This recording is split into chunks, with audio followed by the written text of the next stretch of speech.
কোরআন এমন একটা জিনিস, এটা যেই রাতে নাজিল হয় সেই রাতের দাম হয়ে যায় ৬০,০০০ গুণের চেয়ে বেশি। এটা যেই মাসে নাজিল হয় সেই মাসের দাম বৃদ্ধি পেয়ে যায় কমপক্ষে ৭০ গুণের চেয়ে বেশি। মনে রাখবেন, আল্লাহ এই কোরআন কোন মাসকে দামি করার জন্য নাজিল করেন নাই, কোন রাতকে মূল্যবান করার জন্য আল্লাহ কোরআন নাজিল করেননি। এরপরেও কোরআন এমন এক জিনিস, এটা যেখান দিয়ে যায়, যেখানেই ছোঁয়া লাগে সেখানেই দাম বেড়ে যায়, সেখানেই মূল্য বেড়ে যায়। এই কোরআন নাজিল হওয়ার মূল উদ্দেশ্য হলো মানুষের মূল্য বৃদ্ধি করা। সেই কোরআন যদি সেই মানুষের জীবনে কোরআনের ছোঁয়া লাগে, মানুষের হৃদয়ে যদি কোরআনের ছোঁয়া লাগে, মানুষের বক্ষে যদি কোরআনের স্পর্শ লাগে, আল্লাহর কসম সেই মাটির মানুষ স্বর্ণ নয় হীরার মানুষের চেয়ে দামি মানুষে পরিণত হবে। মুসা আলাইহিস সালাতু ওয়াস সালাম কারূনকে উপদেশ দিতে গিয়ে বললেন, ওয়াবতাগি ফীমা আতাকাল্লাহুদ দারাল আখিরাহ।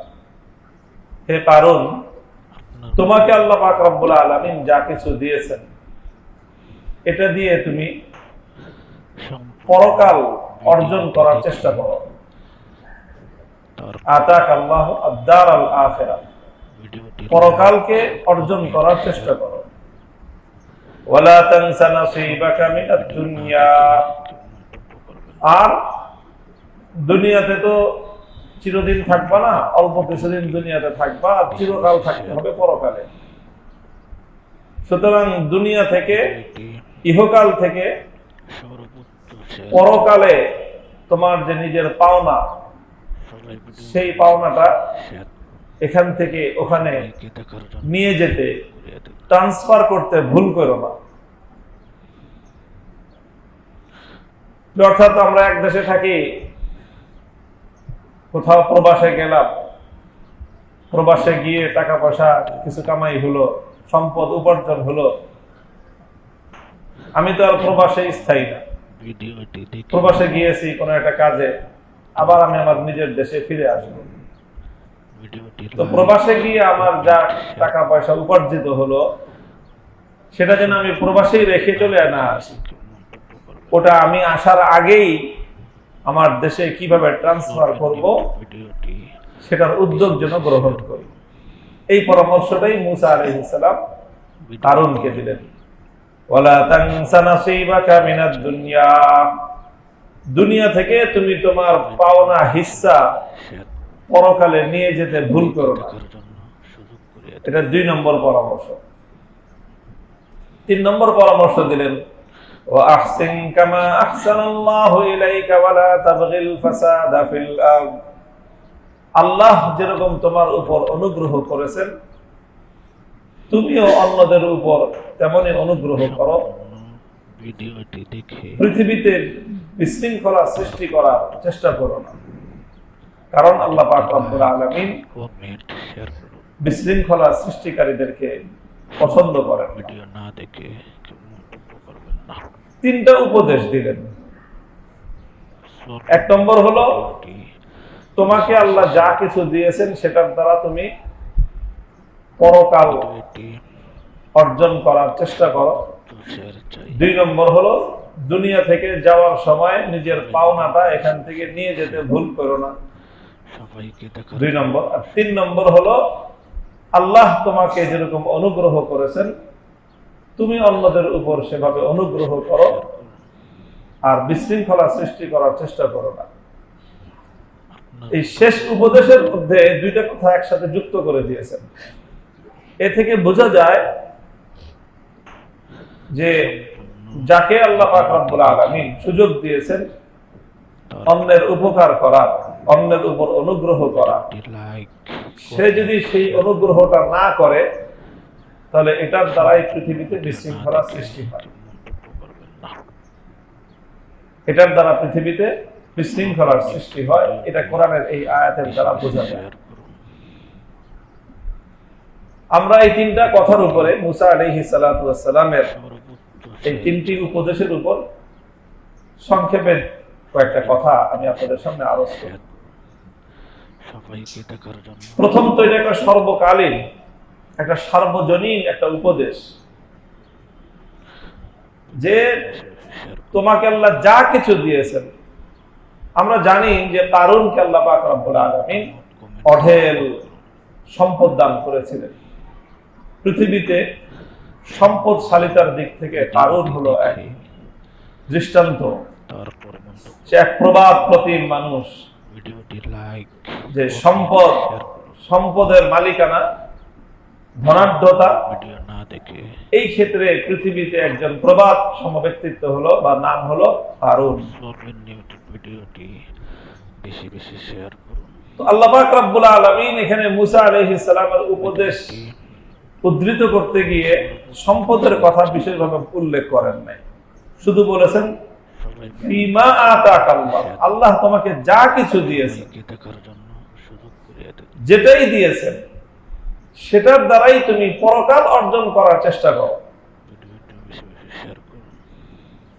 আল্লাহ আমাদেরকে যাকে যেটাই দিয়েছেন, এখানে উপদেশটা যদিও মুসা আলাইহিস সালাম কারুনকে লক্ষ্য করে করেছেন, কিন্তু এখানে নাম নির্ধারণ করা হয় নাই। এই উপদেশ দুনিয়ার প্রতিটি মানুষের জন্য, যাকে আল্লাহ যেই সুযোগটুকু দিয়েছেন, যাকে আল্লাহ যেই নিয়ামত দিয়েছেন, প্রত্যেক ব্যক্তির করণীয় হলো আল্লাহ প্রদত্ত সেই নিয়ামতের মাধ্যমে পরকালকে অর্জন করার চেষ্টা করা, পরকালকে অর্জন করার চেষ্টা করা। আর দ্বিতীয় কথাটাও এর চেয়ে আরো হৃদয়গ্রাহী, ওয়ালা তানসা নাসীবাকা মিনাদ দুনিয়া, দুনিয়া থেকে আখিরাতের দিকে যাওয়ার সময় নিজের হিস্সাটা নিয়ে যেতে ভুল করো না, নিজের হিস্সা নিয়ে যেতে ভুল করো না। এখানে কোরআনের শব্দ হলো নাসিবাক, নাসিব মানে হলো যার যার নিজের অংশ। দুনিয়া থেকে যাওয়ার সময় তুমি তোমার নিজের অংশটা নিয়ে যেতে ভুল করো না। নিজের অংশ নিয়ে যেতে ভুল করার অর্থটা কি? দেখেন হাদিসের মধ্যে আসছে, রাসূল সাল্লাল্লাহু আলাইহি ওয়াসাল্লাম বলেন, ইয়াকুলু ইবনু আদম মালি মালি। দুনিয়ার মানুষের একটা নেচারের স্বভাব হলো দুনিয়ার সবকিছু মানুষ নিজের বলে একটা পরিচয় দিতে স্বাচ্ছন্দ্য বোধ করে। এই যে আমার বাড়ি, এই যে দেখতেছেন হুজুর গাড়িটা কিনছে আমার গাড়ি, এই যে আমার প্রপার্টি, এই যে আমার ফ্যাক্টরি, অর্থাৎ সব কিছু মানুষ নিজের দিকে সম্পৃক্ত করতে মানুষ প্রাউড ফিল করে, স্বাচ্ছন্দ্য বোধ করে, গর্ব বোধ করে। আল্লাহ রাসূল সাল্লাল্লাহু আলাইহি ওয়াসাল্লাম বলে যে বোকা, এটা বোকামি। তুমি কি বলতেছো? কোন সম্পদ কার? কোনটাকে তুমি তোমার বাড়ি বলে দাবি করতেছো? কোনটাকে তুমি তোমার অ্যাসেট বলে দাবি করতেছো? ওহাল্লাকা ইল্লা মা আকালতা ফাআফনাইতা আও লাবিসতা ফাআবলাইতা আও তাসাদদাকতা ফাআমজাইতা। তোমার সম্পদ তো তিনটা, যেটা তুমি খেয়ে হজম করে ফেলেছো, এটা হলো তোমার। বলতে পারো যে হ্যাঁ আমি খেয়ে ফেলছি, আমারটা। অথবা যেটা তুমি পরিধান করে, যেটাকে তুমি পুরনো করে ফেলছো, এটা ব্যবহারের অযোগ্য হয়ে গেছে, এটা তুমি ব্যবহার করে ফেলছো, এটা তোমার। আর এই দুটোর বাইরে 3 নম্বর আরেকটা আছে তোমার সম্পদ, যেটা তুমি আল্লাহর রাস্তায় সাদাকা করে এটাকে তুমি ডিপোজিট করে রাখছো। ব্যাস, এই তিনটাই তোমার সম্পদ। আর বাকি যা তুমি বলতেছো এর কোনটাই তোমার সম্পদ না। এমনকি ইসলামী শরীয়তের মাসআলা অনুযায়ী মানুষ মৃত্যুর আগেই এই সকল সম্পদের উপর থেকে মানুষের নিজের কর্তৃত্ব এবং তার মালিকানা খতম হয়ে যায়। কোন একজন মানুষ যদি সে মৃত্যুর শয্যায় শায়িত হয়, এখনো তার মৃত্যু হয় নাই, এটাকে বলা হয় মরজে ওয়াফাত, মৃত্যু রোগ। যে রোগটায় মানুষের আশঙ্কা হয় যে সে মারা যাবে, সেই মরজে ওয়াফাতের মধ্যে মানুষ তার নিজের সম্পদ চাইলে আরেকজনকে দান করতে পারে না। এই দান করলে ইসলামী শরীয়তে সেই দান কার্যকর হয় না। আরেকজনকে ওসিয়ত করলে যে অমুককে দিও, এটাও কার্যকর হয় না। কেন কার্যকর হয় না? কারণ তুমি যেদিন হাসপাতালে অ্যাডমিট হইছো সেই দিনই তোমার সমস্ত সম্পদ পরবর্তী অন্যদের নামে আল্লাহর পক্ষ থেকে ট্রান্সফার হয়ে গেছে। এটা এখন শুধু তোমার টাকা থেকে হাসপাতালের বিল দিবে, আর অ্যাম্বুলেন্সের বিল দিবে, আর লাশবাহী গাড়ির বিল দিবে, আর তোমার টাকা থেকে শুধুমাত্র তোমার কাফন দাফন হবে, আর বাকি সব টাকা ইতিমধ্যে অন্যের নামে ট্রান্সফার হয়ে গেছে। এটা তো মানুষ দুনিয়াতে জীবিত থাকা অবস্থায় হয়ে যায়। জীবিত থাকা অবস্থাতেই মানুষের সম্পদের উপর মানুষের নিজের কর্তৃত্ব এবং তার মালিকানা খতম হয়ে অন্যের নামে এটা স্থানান্তরিত হয়ে যায় এবং অন্যের মালিকানা প্রতিষ্ঠিত হয়ে যায়। এটা ইসলামের বিধান, আল্লাহর বিধান। তো যাই হোক, এই যে কথাটা মুসা আলাইহিস সালাতু ওয়াস সালাম বললেন, ওয়ালা তানসা নাসিবাকা মিনাদ দুনিয়া, দুনিয়াতে মানুষ দুটো নষ্ট করে গেল, একটা খেয়ে শেষ করলো আর একটা পরিধান করে শেষ করলো। এই দুটো মানুষের আরেকটা হলো নিজের তাসাদ্দাকতা ফাআমজাইতা, যেটা আল্লাহর রাস্তায় তুমি ডিপোজিট করে রাখলা, সঞ্চয় করে রাখলা সাদাকার মাধ্যমে, এটাই হলো তোমার নামে সঞ্চিত থাকলো। আর এছাড়া বাকি যত সম্পদ, যত অ্যাসেট দেখতেছো, এই কোনোটাই তোমার না। কাজেই হে দুনিয়ার বোকা মানুষ, গাধার মতো খাটনি খেটে সম্পদ জমা করলা, আর সব সম্পদ তুমি এখানে রেখে খালি হাতে, রিক্ত হস্তে, শূন্য হাতে তুমি তোমার চিরস্থায়ী আবাসস্থল, চিরস্থায়ী মঞ্জিলের দিকে তুমি যাত্রা করবা। এর চেয়ে বোকামি আর কি হইতে পারে? বলেন, কোন একটা মানুষ প্রবাসে থাকতেছে 10 বছর, 15 বছর, 20 বছর, আমেরিকা, কানাডায়, অস্ট্রেলিয়ায়, মিডল ইস্টে, সৌদি আরবে, কাতারে, কুয়েতে, সেখানে এসে বেশ টাকা পয়সা কামাই করছে, বাড়ি গাড়ি কিনছে, অনেক কিছু করছে।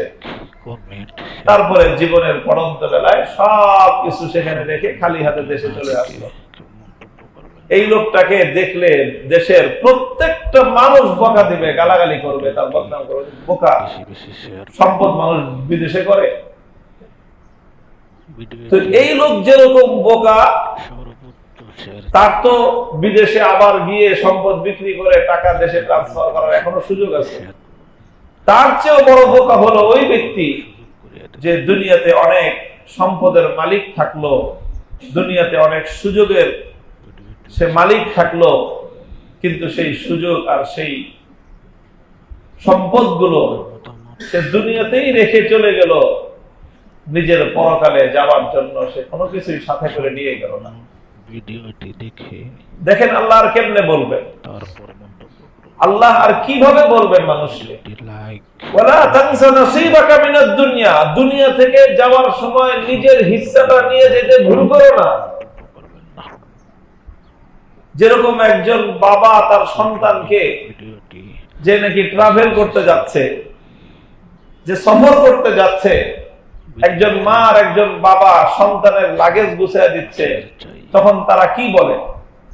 এই একটু পরে পরে বলে, এই ওটা নিছিস রে, ওটা নিয়ে এসো, তুমি দেখো তো, পকেটে চেক করে দেখো পাসপোর্টটা নেওয়া হয়েছে কিনা, দেখো তো টিকিটটা নিছো কিনা, দেখো তো তোমার ওই যে টাকাটা নেওয়ার কথা ডলার ইনভেস্ট করছো, ডলারটা নিয়ে এসো কিনা।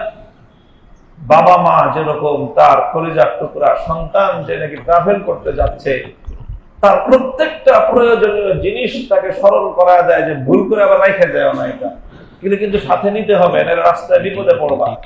দেখো তো পানির পটটা নিছো কিনা, কারণ রাস্তায় তোমার পানির প্রয়োজন হতে পারে।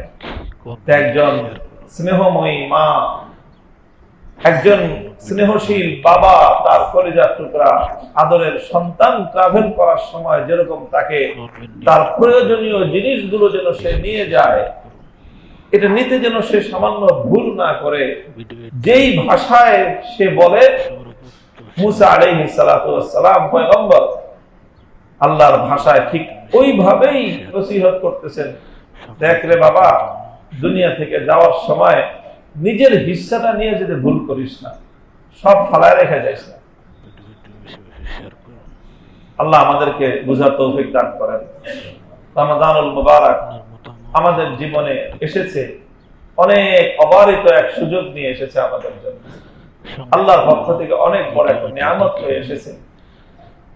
এই রমজান থেকে আমরা যেন আমাদের সুযোগ, আমাদের হিস্সা বুঝে নিতে ভুল না করি। হিস্সাটা যেন বুঝে নিতে ভুল না করি। রমাদানুল মুবারক থেকে বেশির চেয়ে বেশি উপকৃত হওয়া চাই, বেশি বেশি শেয়ার করুন। বেশির চেয়ে বেশি উপকৃত হওয়া চাই। এটা মৌসুম, এটা শুধু ঈদের কেনাকাটার মৌসুম না।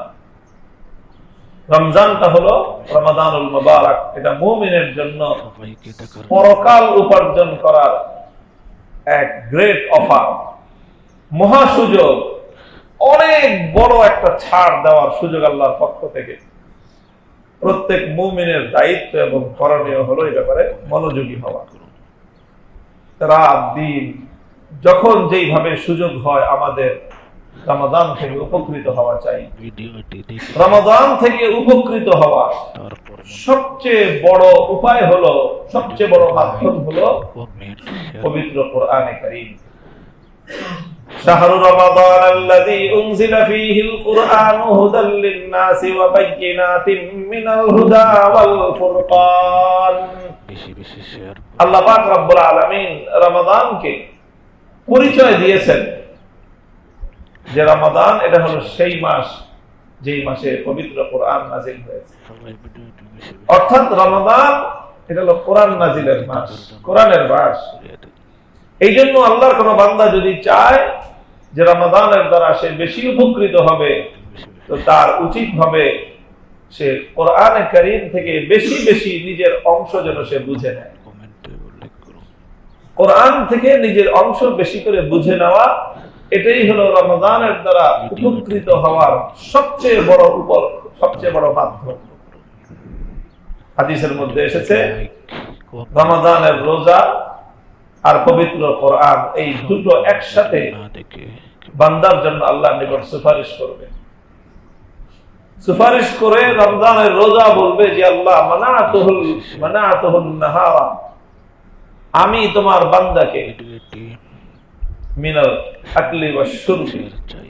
দিনের বেলায় পানাহার থেকে বিরত রেখেছি। সবাই ভিডিওটি বেশি রোজার কারণে তোমার বান্দা সবাইকে দেখার প্রয়োজন থাকা সত্ত্বেও, ক্ষুধা এবং তৃষ্ণা থাকা সত্ত্বেও, এবং ক্ষুধা তৃষ্ণা নিবারণ করার সর্বোত্তম ব্যবস্থা থাকা সত্ত্বেও খায় নাই, পান করে নাই, আমি রোজা তাকে বারণ করেছি। উল্লেখ করুন। সুতরাং আজ আমি তোমার কাছে তোমার বান্দার জন্য সুপারিশ করতেছি। আর কোরআন বলবে যে আল্লাহ মানাতুহুল লাইলা মিনান নাওম, সারা দিনের ক্ষুধা তৃষ্ণায় ক্লান্ত অবসন্ন দেহ নিয়ে কমেন্ট শেয়ার করুন। তার ঘুমের খুব চাহিদা ছিল। সম্পূর্ণ ভিডিও না শরীর ক্লান্ত শরীরে ঘুম ভালো হয়। ক্ষুধার পরে যখন সারাদিন ক্ষুধার্ত থাকার পর বেশি বেশি একটু খাবার দাবার খেলেই মানুষের শরীরের মধ্যে একটা নিস্তেজতা আসে, ঘুমের একটা আবহ চাই। মানুষের দেহ মনে ছড়িয়ে পড়ে, সবাই ভিডিও তখন বেশি বেশি ঘুমাইতে মনে চায়। সবাইকে তো আল্লাহর কোরআন বলবে যে আল্লাহ যখন তোমার বান্দা সারাদিন ক্লান্ত অবসন্ন ক্ষুধা তৃষ্ণায় কাতর হয়ে ভিডিওটি বেশি বেশি শেয়ার করুন। রাতের বেলায় ঘুমানোর জন্য তার প্রচন্ড ইচ্ছা শক্তি জাগ্রত হয়েছিল, তখন আমি কোরআন তাকে রাতের বেলায় ঘুম থেকে দেখে বিরত রেখেছি, ঘুমাতে দেই নাই। সে ঘুম কামাই দিয়ে লাইক আমি কোরআনকে সে শুনেছে, পড়েছে, তেলাওয়াত করেছে। কাজে আজ আমি কোরআন না দেখে মালিক তোমার কাছে তোমার বান্দার জন্য সুপারিশ করতেছি। ফায়ুশাফাআন, আল্লাহর নবী বলেন রোজা এবং কোরআন উভয়টার সুপারিশ আমার আল্লাহ কবুল করে বান্দাকে মাফ করে দিবেন। ভিডিওটি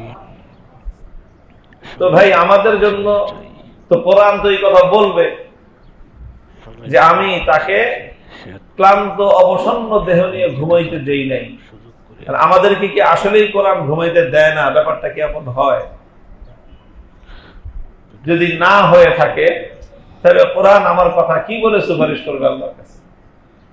আপনার মত কোরআনের কথা তো নির্ধারিত, কোরআন তো এই কথা বলবে যে আমি তোমার বান্দাকে ঘুমাইতে দেই নাই। এখন আমি যদি ঘুমাই কাটায় দেই, তো কোরআনের এই কথাটা বলার কোনো অপশন আমি রাখলাম না, কমেন্টে আমি সুযোগ রাখলাম না যে কোরআন এসে আমার জন্য আল্লাহর কাছে সুপারিশ করবে। এই জন্য মুহতারাম হাজিরিন, ভিডিওটি দেখে রমাদানের খায়ের এবং বরকত হাসিল করার জন্য আমাদের উচিত হলো লাইক কমেন্ট রমজান যতটুকু গিয়েছে তো গিয়েছে, বাকি যতটুকু সময় আছে সম্পূর্ণ ভিডিও এই সময়েরকে কাজে লাগানোর জন্য পবিত্র কোরআনে কারীমকে একটু বিশেষভাবে আঁকড়ে ধরা চাই। বেশি বেশি কোরআনের তেলাওয়াত, তিন ভাবে আমরা কোরআনের দ্বারা উপকৃত হতে পারি। ভিডিওটি প্রথম, আমরা নিজেরা কোরআনের তেলাওয়াত করতে পারি, করা চাই। বেশি বেশি শেয়ার যারা কোরআন শুদ্ধ করে তেলাওয়াত করতে পারি না, সুযোগ করে তারা রমজান উপলক্ষে যতটুকু সময় আছে শেখার চেষ্টা করি, আর যতটুকু পারি ততটুকু বারবার পড়ি, বারবার পড়ি, বারবার পড়ি। আর যারা মোটামুটি তেলাওয়াত পারি করতে, উল্লেখ করুন। তাদের তো রমজান উপলক্ষে খতমের পর খতম কোরআন তেলাওয়াত করার টার্গেট নেওয়া যায়। ভিডিওটি দেখে এক নম্বর হলো তেলাওয়াত করা, পরে মন্তব্য করুন। 2 নম্বর হলো কোরআনের তেলাওয়াত শোনা, শ্রবণ করা। কোরআনের তেলাওয়াতের নিজে করার মাধ্যমে যেরকম সওয়াব পাওয়া যায়, তেলাওয়াত শোনার মাধ্যমেও সেম এবং সমপরিমাণ সওয়াব হাসিল করা যায়। ভিডিওটি নিজে তেলাওয়াত করতে না পারলেও অনেক জায়গায় হাফেজ সাহেবানরা কোরআন তেলাওয়াত করেন, সুযোগ পেলে হাত ছাড়া না করা যায়। চাই স্বয়ং আল্লাহ রাসূল সাল্লাল্লাহু আলাইহি ওয়াসাল্লাম নিজে মাঝে মাঝে অন্য সাহাবীদেরকে বলতেন, সবাইকে একটু দেখার জন্য পড়ো আমি শুনি। ভিডিওটি সাহাবীরা বলতেন, ইয়া রাসূলুল্লাহ, আমরা পড়বো আপনি শুনবেন, অথচ কোরআন তো আপনার উপর নাজিল হয়েছে। আল্লাহর নবী বলতেন যে হ্যাঁ, আমার উপর নাজিল হয়েছে। আমি নিজে এই কোরআন যেরকম পড়তে ভালো লাগে, মাঝে মাঝে অন্যের কাছ থেকে শুনতেও ভালো লাগে। তুমি পড়ো আমি শুনি, তুমি পড়ো আমি শুনি। কোন কোন সময় আল্লাহ নবী নিজে বলতেন যে আল্লাহ আমাকে বলছেন তোমার কাছ থেকে তেলাওয়াত শুনতে। শেয়ার করুন। হযরত উবাই ইবনে কাব রাদিয়াল্লাহু তাআলা আনহুকে আল্লাহর নবী বলেছেন যে হে উবাই, তোমাকে তোমার নাম মেনশন করে আল্লাহ বলেছেন যে আমি যেন তোমার কাছ থেকে কোরআন তেলাওয়াত শুনি। তো ভাই, আল্লাহর নবী তিনি যার উপর কোরআন নাজিল হয়েছে, তার চেয়ে সুন্দর করে কোরআন তেলাওয়াত আর কে করতে পারবেন বলেন? বেশি বেশি সেই নবীও মাঝে মাঝে নিজে অন্যের কাছ থেকে তেলাওয়াত শুনতেন। সুযোগ করে দেন। তো আমরা কি শুনি কোরআন তেলাওয়াত? কোরআন তেলাওয়াত শোনা চাই। ভিডিওটি বেশি বেশি শেয়ার এটা ওই রেকর্ডারের তেলাওয়াত শুনলে সওয়াব হবে না, আপনার রেকর্ডারের তেলাওয়াত না। উল্লেখ করুন। এটা মানে জীবন্ত মানুষের তেলাওয়াত শুনতে হবে, সওয়াব পেতে হবে। ভিডিওটি দেখে রেকর্ডারের তেলাওয়াত শুনলে, এটা উলামায়ে কেরামের কথা হলো যে এটার দ্বারা কোরআন তেলাওয়াত শোনার সওয়াব হবে না।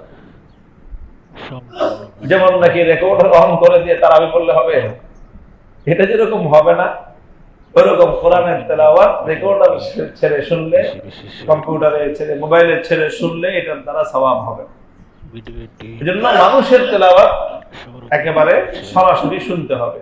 এটা 2 নম্বর কোরআন তেলাওয়াতের, কোরআনের। ভিডিওটি বেশি আর তৃতীয় হলো কোরআনে কারীমের বেশি দেখার জন্য একটু বোঝার চেষ্টা করি।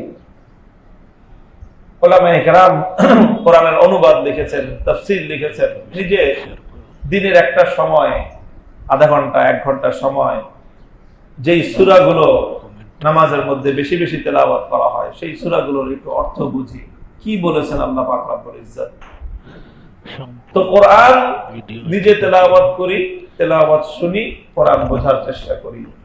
এই 3 উপায়ে আমরা কোরআনে কারীমের সাথে রমাদানুল মুবারক উপলক্ষে বিশেষ সম্পর্ক তৈরি করতে পারি। না দেখে কেউ মন্তব্য করবেন না। মনে রাখতে হবে যে এই কোরআনটা, ভিডিওটি দেখেন আমি অনেক সময় একটা দৃষ্টান্ত দিয়ে একটা কথা বলি। আমাদের ভিডিওটি বাংলা ভাষায় একটা প্রবাদ আছে, সর্বোচ্চ শেয়ার চাই। একটা কিংবদন্তি আছে, সেটা হলো পরশ পাথর। শেয়ার পরশ পাথর নাম শুনছেন? সুযোগ করে দেন। ফার্সিতে বলে কি মিয়া। পরশ পাথর কি জিনিস? বেশি বেশি পরশ পাথরের কিংবদন্তি গল্পটা হলো এরকম, গল্পের মধ্যে অনেক কথা থাকে না। আমরা ছোটকালে একটা গল্প পড়তাম, জীবন কাঠি। তো সেই পরশ পাথর এরকম একটা গল্প যে এমন একটা পাথর আছে পৃথিবীতে, যদি কোনো ধাতব পদার্থের সাথে এই পাথরটা স্পর্শ লাগে তাহলে সেই ধাতব এটা স্বর্ণে পরিণত হয়ে যায়। লোহার সাথে লাগলে লোহার স্বর্ণ হয়ে যাবে, পিতলের সাথে লাগলে তামা কাঁসা যেটার সাথে লাগুক, পরশ পাথরের স্পর্শ লাগলে সেটা কি হয়ে যায়? স্বর্ণের পরিণত হয়ে যায়।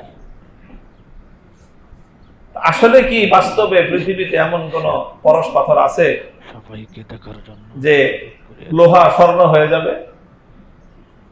পৃথিবীতে এরকম কিছু গল্প আছে, বাস্তবে নাই, কথায় আছে।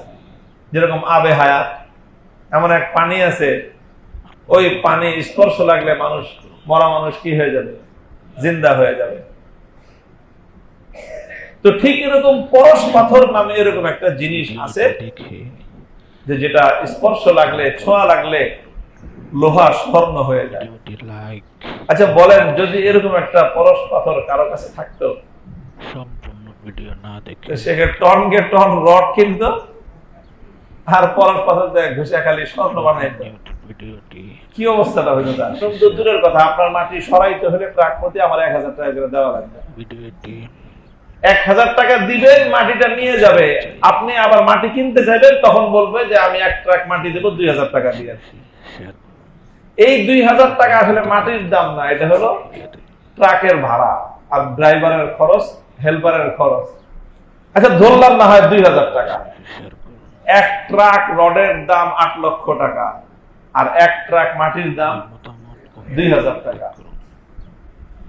তাহলে গল্পের পরশ পাথর 8 লক্ষ টাকার রডকে স্বর্ণে পরিণত করে।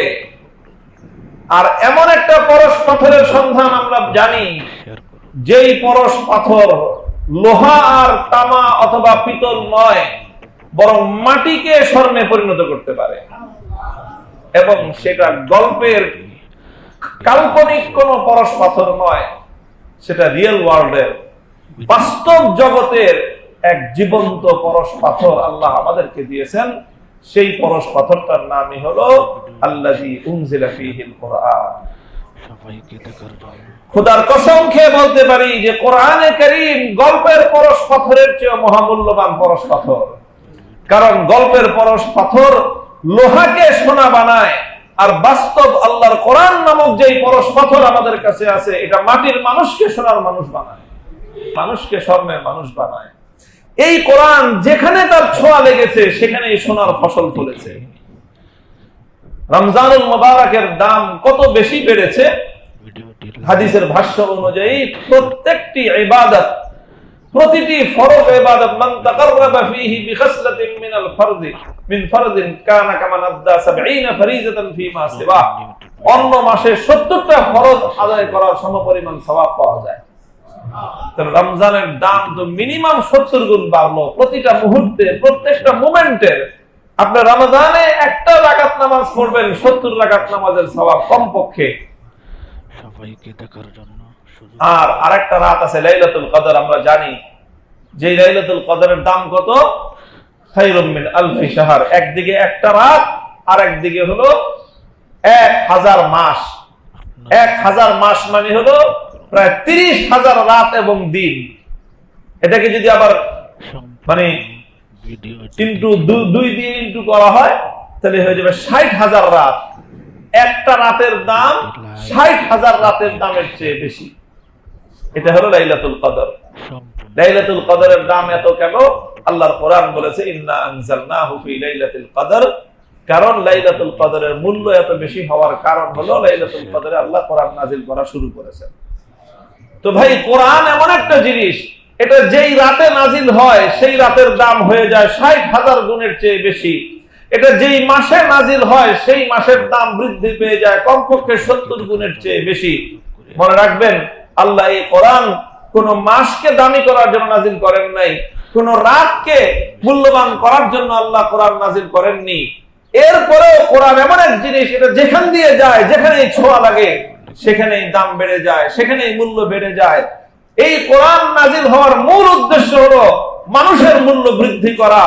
সেই কোরআন যদি সেই মানুষের জীবনে কোরআনের ছোঁয়া লাগে, মানুষের হৃদয়ে যদি কোরআনের ছোঁয়া লাগে, মানুষের পক্ষে যদি কোরআনের স্পর্শ লাগে, আল্লাহর কসম সেই মাটির মানুষ স্বর্ণ নয়, হীরার মানুষের চেয়ে দামি মানুষে পরিণত হবে। আল্লাহ পাক রব্বুল আলামিন এই কোরআন রমজানকে কোরআনের মাস বানিয়েছেন। আমাদের নবী মুহাম্মদুর রাসূলুল্লাহ সাল্লাল্লাহু আলাইহি ওয়াসাল্লাম রমজান মাস আসলে অন্য সব কাজ বাদ দিয়ে কোরআন নিয়ে পড়ে থাকতেন। প্রতি রাত্রে জিবরিল আলাইহিস সালাতু ওয়াস সালাম নবীজির কাছে আসতেন, ওয়া ইউদারিসুল কোরআন। সারাটা রাত নবীজি এবং জিবরিল আমিন একজন আরেকজনকে কোরআন তেলাওয়াত করে শোনাতেন। একবার নবী শোনাতেন আর একবার জিবরিল শোনাতেন। এইভাবে প্রতি বছর শুধুমাত্র রমজানের রাতগুলো আল্লাহর নবীর কাটতো জিবরিল আলাইহিস সালামের সাথে কোরআন তেলাওয়াত শোনাশুনি করে। যে বছর আল্লাহর নবী ইন্তেকাল করবেন, শেষ বছর জিবরিল আমিনকে আল্লাহ বললেন যে এই বছর আর ডবল শোনাও, কারণ আল্লাহ জানতেন যে এটাই নবীর জীবনের শেষ রমজান। এই জন্য শেষ বছর নবীজি জিবরিল আমিনের সাথে দুইবার কোরআন শুনিয়েছেন পুরা রমজানে। নবীজিও দুবার শুনিয়েছেন, জিবরিল আমিনও দুইবার শুনিয়েছেন। তাহলে দুইবার 4 খতম কোরআন আল্লাহ রাসূল এবং জিবরিল আলাইহিস সালাতু ওয়াস সালাম তারা বসে বসে তেলাওয়াত করেছেন। 4টা খতম আল্লাহর নবী জিবরিল আলাইহিস সালামের সাথে করেছেন এক রমজানে। আমাদের রমজানে কোরআনের তেলাওয়াত কতটুকু হয়? কোরআনকে আমরা কতটুকু সময় দেই? মুহতারাম হাজরিন, আমি কথা শেষ করতেছি এই কথার উপরে যে রমাদানকে যদি আমরা কেউ মূল্যবান বানাতে চাই, রমাদান থেকে নিজের হিস্সা যদি পরিপূর্ণ বুঝে নিতে চাই, ওই রোজা তো রাখে সবাই, ডায়েট করলেও মানুষ না খেয়ে থাকে। কিটো ডায়েট যারা করে 24 ঘন্টা মানে 18 ঘন্টা এমনি না খেয়ে থাকে। রমাদানে না খেয়ে থাকাটাই শুধুমাত্র রোজা নয়, বরং এখান থেকে নিজের তাকওয়া অর্জন করা, নেকি অর্জন করার একটা চেষ্টা, এটাই হলো প্রকৃত রমজান। এই জন্য আল্লাহ পাক আল্লাহ রাসূল সাল্লাল্লাহু আলাইহি ওয়াসাল্লাম রমজানের দ্বারা উপকৃত হওয়ার জন্য একটা শব্দ উল্লেখ করেছেন, সেটা হলো ইহতিসাবান, নেকির উদ্দেশ্যে। যে ব্যক্তি নেকির উদ্দেশ্যে রোজা রাখবে, যে ব্যক্তি নেকি কামাই করার জন্য রোজা রাখবে, আল্লাহ রাসূল বলেছেন তার পূর্বের সকল গুনাহ আল্লাহ মাফ করে দিবেন। কাজে নেকি কামাই করার একটা উদ্দেশ্য রমজানে থাকতে হবে, যে আমি কিভাবে বেশি নেকি কামাই করতে পারি, বেশি সওয়াব উপার্জন করতে পারি। আর বেশি নেকি, বেশি সওয়াব উপার্জন করার সবচেয়ে উত্তম উপলক্ষ হলো কোরআনে কারীম। আসুন আমরা আমাদের রমজানকে কোরআনময় করি। যার পক্ষে যত বেশি সম্ভব হয় আমরা কোরআনের স্পর্শে আসি। নিজেদের ঘরগুলো যেন কোরআনের তেলাওয়াতের দ্বারা আলোকিত হয়, উজ্জীবিত হয়। আমি তেলাওয়াত করব, আমার স্ত্রী তেলাওয়াত করবে, আমার ছেলে মেয়েরা তেলাওয়াত করবে, আমার বাবা মা তেলাওয়াত করবে। পূর্ণ মুমিনের ঘর কোরআনের তেলাওয়াতের ঘর হবে। এটাই হলো মুমিনের রমজান হওয়া চাই। আল্লাহ আমাদের সকলকে তৌফিক দান করেন। ওয়া আখিরু দাওয়ানা আলহামদুলিল্লাহি রাব্বিল আলামিন।